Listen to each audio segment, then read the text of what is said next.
سيد إمام الأنبياء والمرسلين إن الله وملائكته يصلون على النبي يا أيها الذين آمنوا صلوا عليه وسلموا تسليما اللهم صل على سيدنا محمد وعلى آل سيدنا محمد وأصحابه سيدنا محمد وبارك وسلم عليه اللهم صل على سيدنا محمد وعلى آل سيدنا محمد وأصحابه سيدنا محمد وبارك وسلم عليه تمام سننے والوں کو جمعۃ المبارک مبارک ہو۔ اللہ رب العزت کا شکر ادا کرتے ہیں جس نے ہمیں ہماری زندگیوں میں ایک اور جمعۃ المبارک دیکھنا نصیب فرمایا۔ پچھلے جمعے حسن اخلاق کے بارے میں بات کی گئی تھی، جس کی چند چیزیں رہ گئی تھیں اسی بیان کو آج آگے بیان کیا جائے گا۔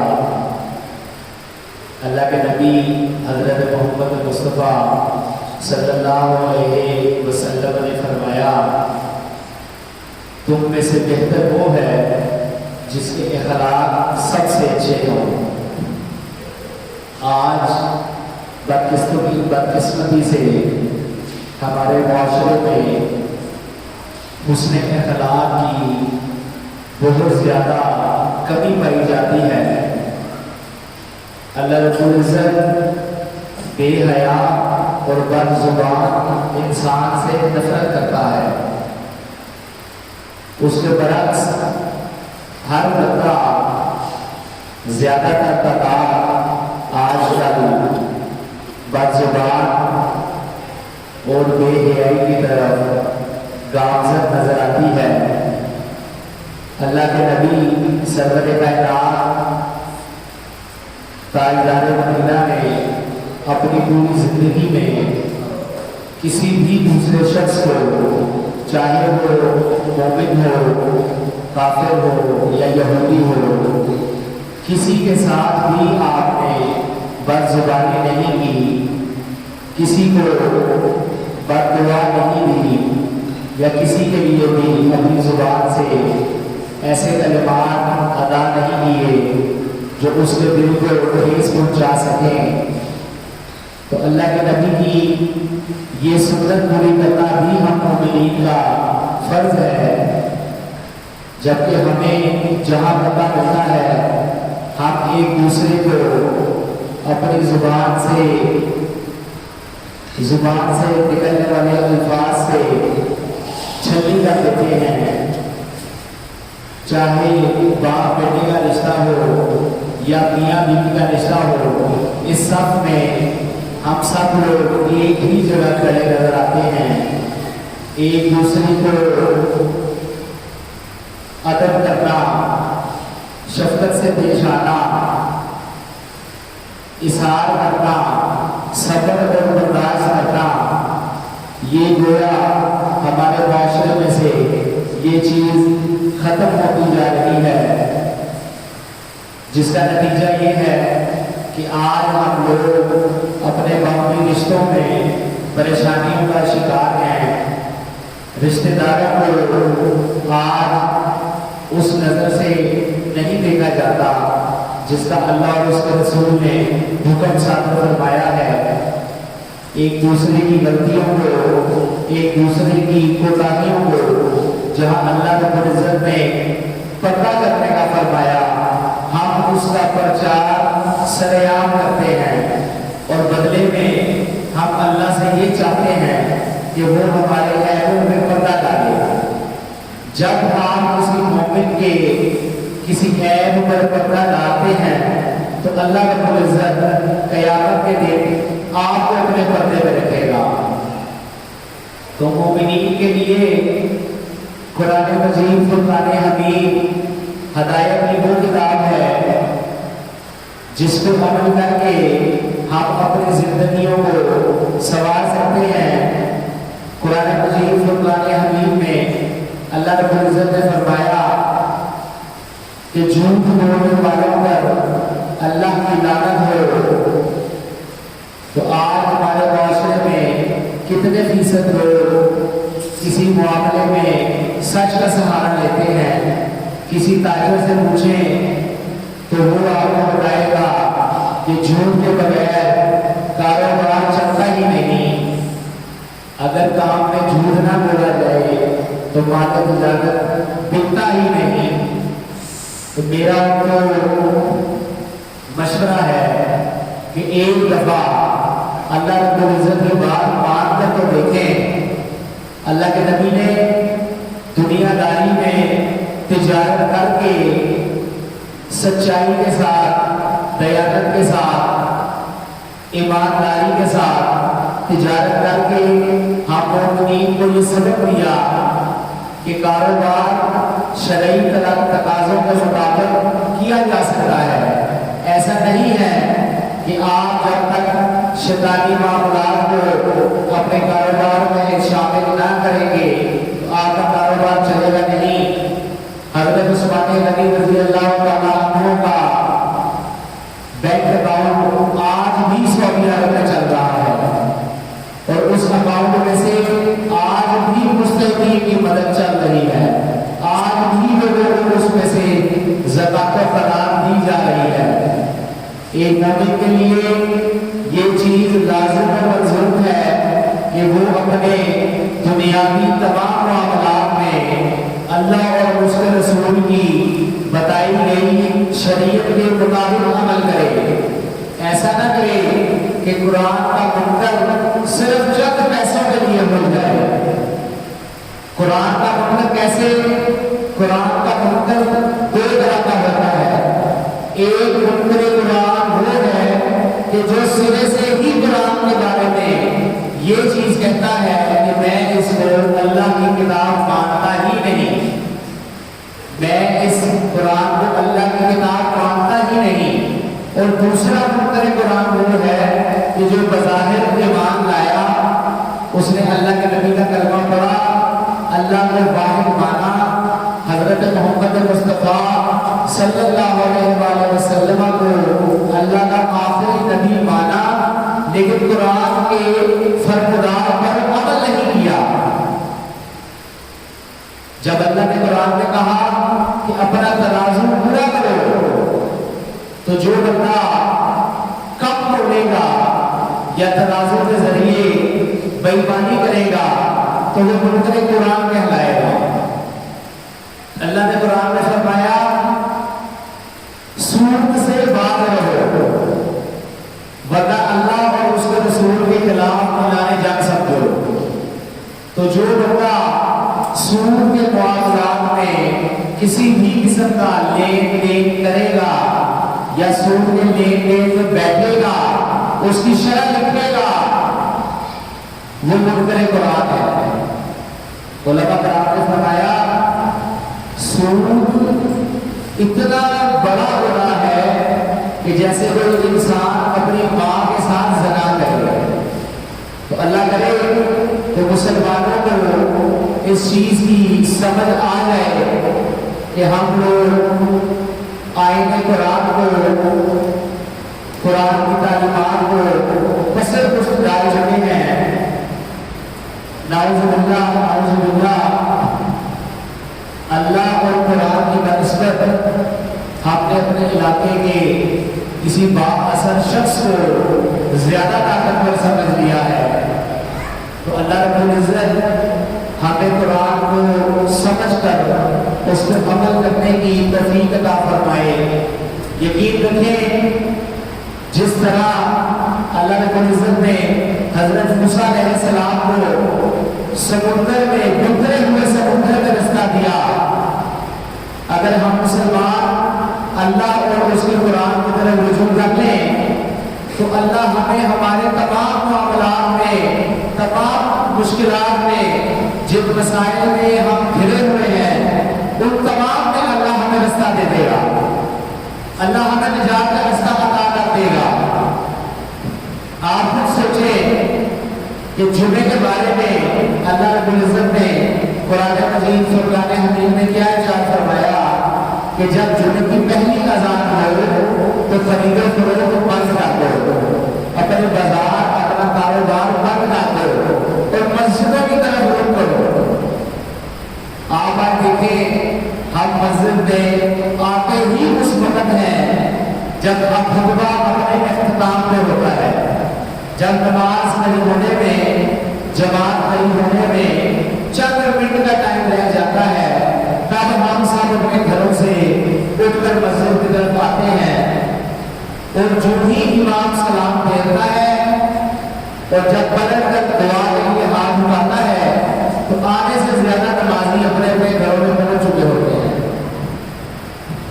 اللہ کے نبی نے فرمایا مومن مسجد میں ایسے رہتا ہے جیسے مچھلی پانی میں رہتی ہے، اور ہمارا یہ رویہ، ہمارا یہ نماز کے ساتھ سلوک یہ صرف اس وجہ سے ہے کہ ہمارے دلوں پر گناہوں کا گرد آ چکا ہے، دنیاوی معاملات میں دنیاوی محبت، مال و دولت کی چاہت، نئی سے نئی گاڑی کی چاہت، اور دنیا میں اپنا مقام بنانے کے چکر میں ہم لوگوں نے اپنے دلوں کو میلا کر لیا ہے، اور اس میل کو کون اڑا سکتا ہے؟ اللہ کا ذکر۔ بہترین اللہ کا ذکر کیا ہے؟ نماز۔ اس کے بعد اللہ کا بہترین ذکر کیا ہے؟ قرآن مجید۔ تو آج ہم بدقسمتی سے ان چیزوں سے ایسے بھاگتے ہیں، ایسے بھاگتے ہیں جیسے کوئی چوہا بلی کو دیکھ کر بھاگتا ہے۔ مسجدوں میں 10 سے 15 منٹ گزارنا ہمارے لیے ایسا ہے جیسے ہم پھانسی کے تختے پر کھڑے ہیں۔ تو پل صراط سے ہم کیسے گزریں گے؟ کیسے اللہ کے نبی کی بارگاہ میں حوض کوثر جا کر پیئیں گے جس کا ذکر اللہ نے فرمایا اِنَّا أَعْطَيْنَاكَ الْكَوْثَرَ، کہ ہم نے آپ کو کوثر عطا کی۔ تو کس منہ سے، کس ایمان سے ہم لوگ روز محشر اللہ کے نبی کا سامنا کریں گے، اللہ رب العزت کا سامنا کریں گے؟ اس مسئلے کو بڑے غور و فکر کی ضرورت ہے۔ بدقسمتی سے ہم لوگوں کی آج کے وقت میں ساری محنت، ساری عقل، سارا کاروبار، سارا ہنر، ہر چیز دنیا کمانے میں صرف کیا جا رہا ہے۔ نماز پڑھنا تو دور کی بات، ہمیں تو نمازوں کے اوقات کا ہی پتہ نہیں چلتا کہ فجر کا کیا وقت ہے، ظہر کا کیا وقت ہے، باقی نمازوں کا کیا وقت ہے۔ یہ چیز یاد رکھیں کہ جس دن اسرائیل سے ہمارا سامنا ہوا اس کے بعد کسی میں کوئی مہلت نہیں ملی۔ یہ جو اللہ نے ہمیں مہلت دی ہوئی ہے اس کا زیادہ سے زیادہ فائدہ اٹھائیں، نماز اور قرآن کی طرف آئیں، نیکیاں کریں، اپنے بچوں کو دین کی سمجھ دیں۔ پاکستان میں پہلے ہی صرف مذہب نافذ ہے، دین کا کوئی تصور نہیں۔ میں آپ کو تھوڑا سا اس بارے میں اگر بیان کروں کہ دین اور مذہب میں فرق کیا ہے تو قرآن مجید فرقان حمید میں دین مذہب کا لفظ کہیں استعمال نہیں ہوا، اور جہاں تک احادیث کا میں نے مطالعہ کیا ہے یا میرے اساتذہ نے مطالعہ کیا ہے، مذہب کا لفظ قرآن پاک میں اور احادیث میں کہیں بھی استعمال نہیں ہوا۔ اللہ رب العزت نے مومنین کو جو عطا فرمایا وہ ہے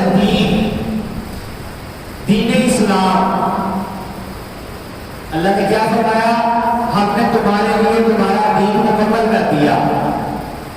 تو مذہب اور دین میں فرق سمجھ لیں کہ مذہب ہے عبادات کا نام، نماز پڑھنا، روزہ رکھنا، زکوٰۃ ادا کرنا، حج کرنا، عمرہ کرنا، یہ مذہب میں چیزیں آتی ہیں۔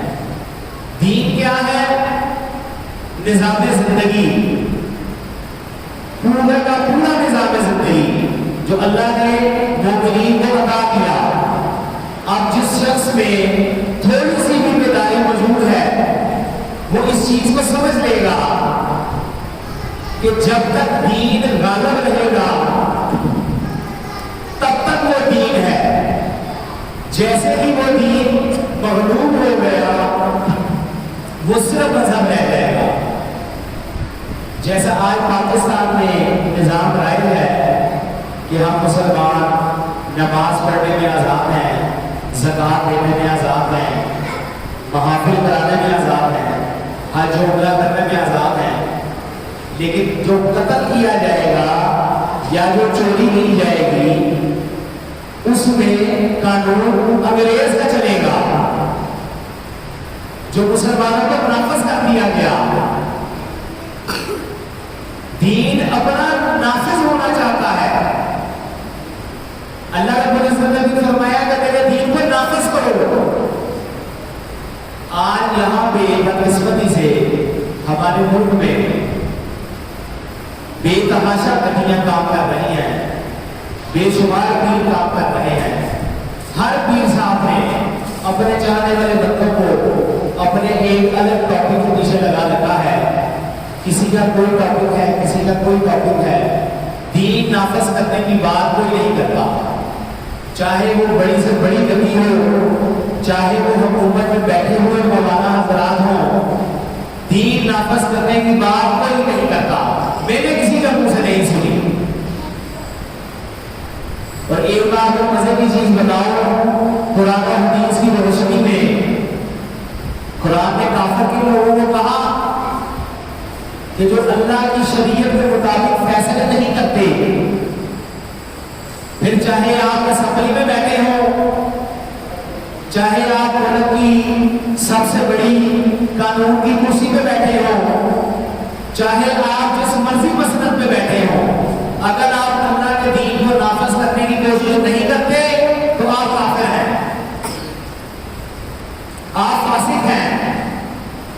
آپ کی ساری محنت، ساری کمائی دنیا داری کے لیے ہے۔ اگر کسی مومن کو اللہ کے دین کے پابندی نظر نہیں آتی، اللہ کے دین کی دھجیاں اڑتی نظر نہیں آتی اور اس کا خون نہیں کھولتا تو اس کو اسلام پڑھنے کی ضرورت ہے، اس کو اسلام سمجھنے کی ضرورت ہے۔ اسلام نماز روزے کا نام نہیں ہے، اسلام ایک مکمل دین ہے جس کو اللہ نے نافذ کرنے کا حکم دیا۔ آپ آج سے 1400 سال پہلے غور کریں کہ تعلیم نے کیسے اپنے آپ کو 180 کی ڈگری پر گھمایا۔ جب اللہ کے نبی نے دین نافذ کیا تو صحابہ کرام دوسرے مذہب کے لوگوں کے پاس کیا پیغام لے کر جاتے تھے کہ یا تو کلمہ پڑھ لو، اسلام لے آؤ، تم ہمارے برابر، جیسے ہم ویسے ہو، ایک جیسی برابری، تم ہمارے دینی بھائی، جو ہمیں ملے گا وہ تمہیں ملے گا، یا تو کلمہ پڑھو ہمارے برابر آ جاؤ، نہیں کلمہ نہیں پڑھنا تو پھر چھوٹے بن کے رہو، مذہب تمہارا، دین ہمارا، جس کو اقلیت کہا جاتا ہے۔ کہ اپنے اپنے مذہب کے مطابق اپنے سارے کام کرو، رسومات مذہب کے مطابق ادا کرو، لیکن قانون محمد عربی کا لاگو ہوگا۔ اور اگر یہ دونوں باتیں نہیں مانتی تو تم بھی تلوار پکڑو، میں بھی تلوار پکڑوں، اور جنگ کے میدان میں فیصلہ ہوگا. آج تاریخ نے 180 کے اینگل پر گھوم کر یہ چیز یورپ کو عطا کر دی. اب یورپ مسلمانوں کو یہ کہتا ہے کہ دین ہمارا، مذہب تمہارا، نہیں تو تمہارا حال عراق جیسا ہوگا، شام جیسا ہوگا، لبنان جیسا ہوگا. مسلمانوں کے لیے بھوک مرنے کا مقام، خاص طور پر پاکستان جو ایٹمی طاقت اس کے جتنے کرتا دھرتا ان کے لیے بھوک مرنے کا مقام. ایک ایک کر کر تمام مسلمانوں کو گاجر گولیوں کی طرح کاٹا گیا. اور یہاں پہ کرکٹ میچ چل رہے ہیں، یہاں پر سیاسیات چل رہی ہے. جب اللہ کے نبی نے کہہ دیا کہ مومن آپس میں ایک جسم کی مانند ہے، جسم کے ایک حصے کو تکلیف پہنچے گی تو دوسرا حصہ قدرتی طور پر تکلیف محسوس کرے گا. اپنے گریبانوں میں جھانک کر ہمیں خود یہ چیز دیکھنی پڑے گی کہ لیبیا میں مسلمانوں کا قتل عام ہوا تو ہمارے دلوں پر کیا گزری، عراق میں ہمارے مسلمان بہن بھائی شہید کیے گئے تو ہمارا کیا قد عمل تھا.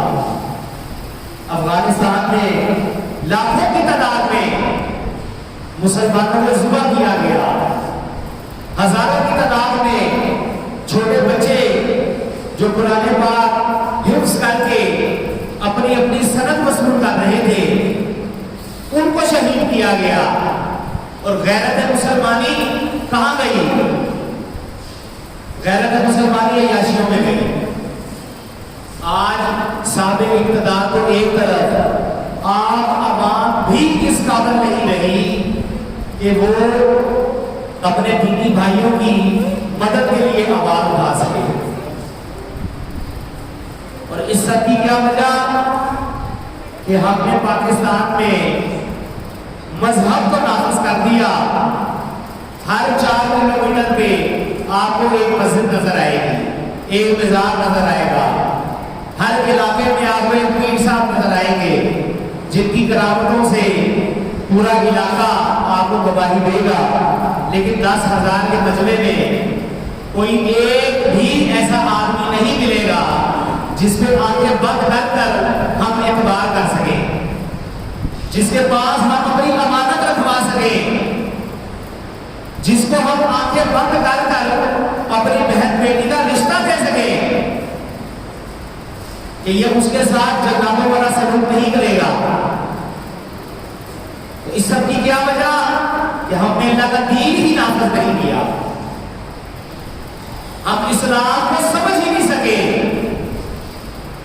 ہم نے اسلام کا نام صرف نماز رکھ لیا، نماز، رمضان، زکات، عمرہ.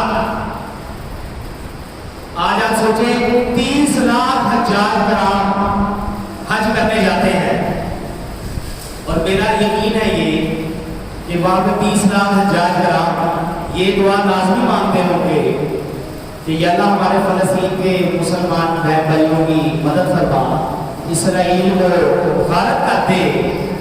کیا وجہ ہے کہ کسی ایک کی بھی دعا قبول نہیں ہو رہی؟ 30 لاکھ کے مجمع میں ایک بھی ایسا بندہ نہیں جو اللہ سے اپنی بات کروا سکے.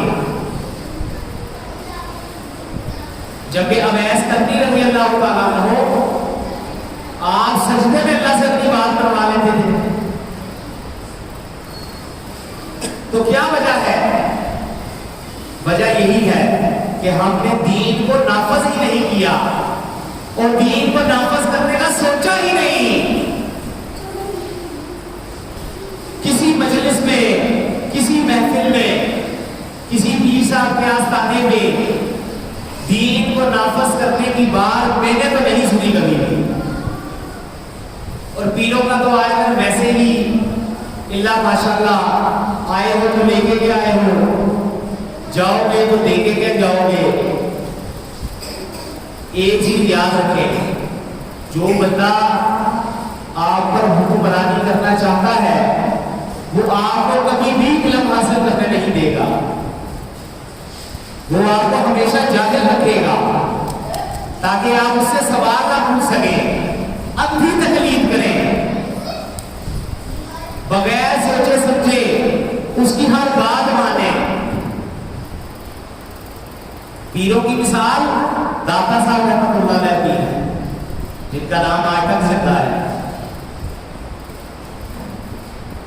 ہمیں اپنے اپنے گریبانوں میں خود دیکھنا پڑے گا کہ ہم کس غلط سمت میں جا رہے ہیں۔ یقین کریں اگر ہم نے اپنے بچوں کو مذہب اور دین کا فرق نہ سمجھایا تو وہ وقت دور نہیں کہ عذاب الہی ہماری قوم پر نازل ہو جائے گا۔ قرآن مجید میں کہیں نہیں لکھا کہ اللہ نے اس قوم کو نماز چھوڑنے کی وجہ سے عذاب دے دیا، روزہ نہ رکھنے کی وجہ سے اللہ نے ان پر آسمان سے گولے برسائے، حج عمرہ نہ کرنے پر اللہ نے پانی کا طوفان دے دیا۔ آپ کیا پڑھیں گے؟ کم تولنے پر اللہ نے عذاب دیا، ذخیرہ توزی کرنے پر پوری کی پوری بستی بنیا میٹ کر دی، معاشرے میں بگاڑ پیدا کرنے پر اللہ نے ہر طرح کا عذاب نازل کیا، اور ہم نے اپنا سارا معاشرہ ہی گروہوں کے حوالے کر دیا۔ ہمارے سماجی معاملات، ہمارے دنیاوی معاملات، اخلاقی معاملات اسلام سے ایسے دور ہیں جیسے گدھے کے سر سے سینگ دور ہے۔ جب اللہ نے قرآن میں فرما دیا کہ ایک دوسرے کے ساتھ نرمی سے بات کرو، آپ مجھے بتائیں ماشاءاللہ یہاں جتنے لوگ بیٹھے ہیں کافی سارے لوگ شادی شدہ ہوں گے، آپ مجھے بتائیں کہ آج خاوند کا بیوی کے ساتھ اور بیوی کا خاوند کے ساتھ رویہ کیا ہے؟ دونوں ایک دوسرے کو کاٹنے کو پڑتے ہیں، باپ کا بچوں کے ساتھ اور بچوں کا باپ کے ساتھ کیا رویہ ہے؟ ایک عام غریب مسلمان کے ساتھ ایک گاڑی والے کا کیا رویہ ہے؟ کیا کوئی ایسی سند موجود ہے کہ ایک بندہ 2 کروڑ کی گاڑی میں آ رہا ہے اور وہ ایک مزدور بندے کو بدتمیزی کرے اس کے ساتھ؟ یہ کسی قرآن کسی حدیث میں کہیں نہیں لکھا۔ مومن کا سب سے پہلا جو فرض ہے ایک دوسرے کے اوپر احسان کرنا۔ ہم لوگ اسلام کی تعلیمات کو پسے پشت ڈال کر سارے کا سارا ملبہ یہودیوں اور عیسائیوں پر پھینک دیتے ہیں۔ جب اللہ نے قرآن میں فرما دیا کہ یہود و نصارہ تمہارے دوست نہیں ہو سکتے تو اس پہ کوئی بحث نہیں ہو سکتی۔ ہمارے آپس کے تعلقات، آپس کے کاروبار کا لین دین، ایک دوسرے کا احساس کرنا، ایک دوسرے کے ساتھ تعاون کرنا، ایک دوسرے کی مدد کرنا، یہ سب ہم نے خود ٹھیک کرنا ہے۔ اس سب کی ذمہ داری ہماری اپنی ہے، سچ ہم نے خود بولنا ہے، ملاوٹ ہم نے خود ختم کرنی ہے۔ آپ یہاں سے باہر نکلیں، مجھے خالص دودھ لا کے دکھا دیں۔ آپ کو مسلمانوں کے ملک میں خالص دودھ نہیں ملے گا تو یہ لعنت میں یہودیوں کو بیچوں کہ کس میں بیچوں؟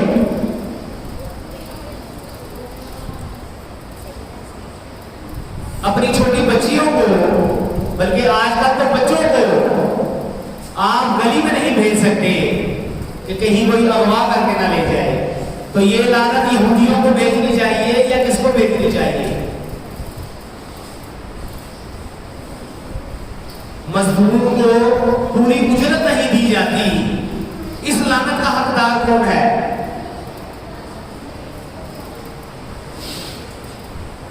ایسا نہیں ہے کہ اللہ کے نیک بندے کی دنیا میں موجود نہیں ہیں. اللہ نے ایک بیلنس رکھا ہے. ہمیں چاہیے کہ ہم لوگ اپنے ایمان کی دولت کو زیادہ سے زیادہ اکٹھا کریں, ایمان کے درجات میں ترقی کریں. اور ایمان کے درجات چلے کاٹنے سے نہیں ملتے. ایمان کے درجات بڑھتے ہیں سچ بولنے سے, نماز پڑھنے سے, قرآن پڑھنے سے, ایک دوسرے کا احساس کرنے سے, اگر کسی سے کوئی غلطی ہو تو صلح رحمی کرنے سے. اللہ نے تو مومنین کے لیے شانیں ہی بڑی رکھی ہیں, صرف ہمیں سمجھنے کی ضرورت ہے. جیسے میں ایک شخص سے بات کر رہا تھا کہ روز محشر آپ سے یہ سوال نہیں کیا جائے گا کہ داتا صاحب رحمت اللہ علیہ کے دیے میں آپ نے تیل ڈالا کہ نہیں ڈالا. ہاں یہ سوال ضرور کیا جائے گا کہ تمہارا پڑوسی بھوکا سو گیا اور تمہیں پتہ کب نہ چلا. تو اس چیز کو ذرا سمجھیں. اللہ نے جو حکم جو قوانین بیان فرمائے ہیں ان کو سیکھیں, ان کو سمجھیں, ان پہ عمل کریں. ایک میں چھوٹی سی آپ کو نشانی بتا دیتا ہوں. آج کل مصروف زندگی ہے, علماء کے پاس جانے کا دور ہر انسان کو نہیں ملتا. آپ کیسے اس چیز میں فرق تلاش کر سکتے ہیں کہ کون سے کام کی اللہ رب العزت نے اجازت دی اور کس کام سے اللہ نے روکا.